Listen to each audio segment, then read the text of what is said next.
At linear inequalities in this video. So let us consider the problem 2x minus 3 is greater than or equal to 5. So this one is fairly simple to solve, just like an equality. Adding and subtracting never causes problems when we're working with inequalities. So if we were to add 3 to both sides, remembering that we're allowed to add anything, but by adding 3, we can take the two terms on the left-hand side and reduce them to a single term.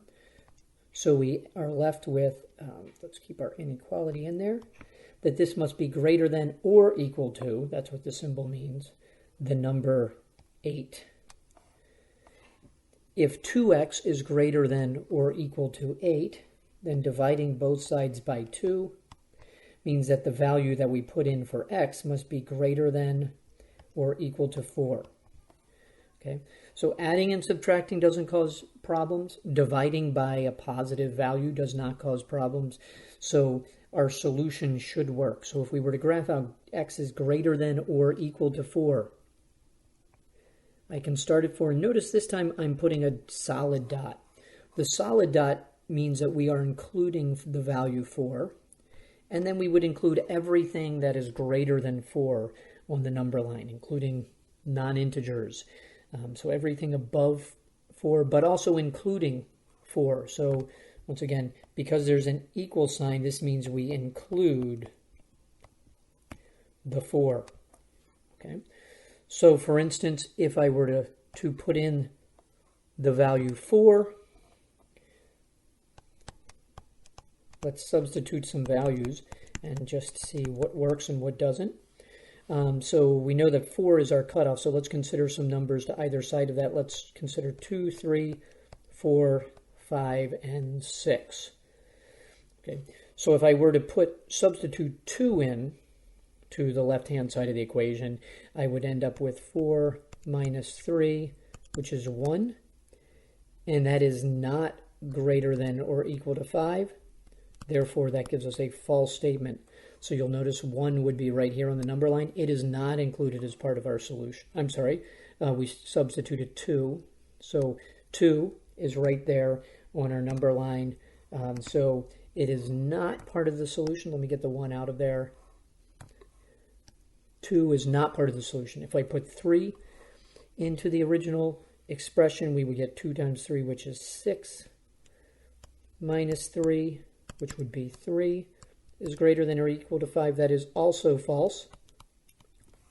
So 3 right there on the number line is not part of the solution. If, on the other hand, I substitute in 4, I get 8 minus 3, which is 5. And if I ask, is that greater than or equal to 5, that is true. So 4 would be right there on the number line. That is part of the solution.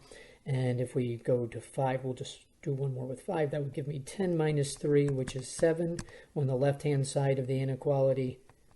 And 7 is greater than 5.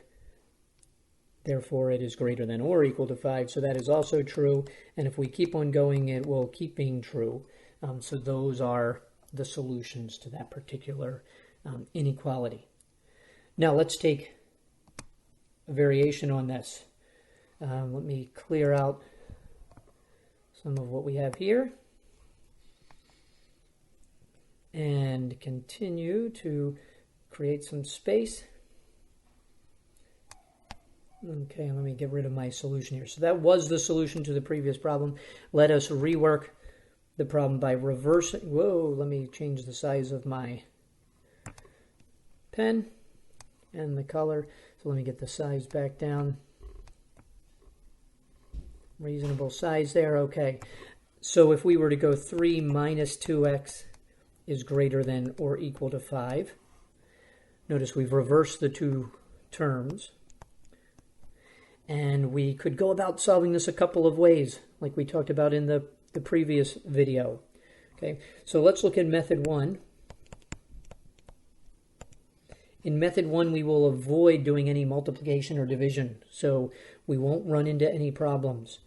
So we could take 3 minus 2x is greater than or equal to 5, and add 2x to both sides. So we end up with 3 is greater than or equal to 5 plus 2x. Subtract 5 from both sides. And we have negative 2 is greater than or equal to 2x. Divide both sides by 2. And negative 1 is greater than or equal to x. So negative, which would be comparable to saying x must be less than or equal to negative 1. So our solution would include negative 1 and should include all of the values to the left. We can check that real quickly by substituting in numbers like negative 6. And if we were to take 3 minus 12, we could look at that. So negative 6 should be part of our solution. Oh, I'm sorry. If we put negative 6 in, it becomes 3 plus 12, which is clearly greater than or equal to negative 5. So x equals negative 6 should be part of the solution. So when we substituted that in, we got a very true statement. So x equals negative 6 would be part of the solution, whereas if we take a number like 6, we would end up with 3 minus 12 is greater than 5, greater than or equal to 5, which is clearly, you would get negative 7 is greater than equal to 5, which is false. So don't include, exclude x equal to 6. So it's not part of the solution. It's over here, and it's not part of the solution.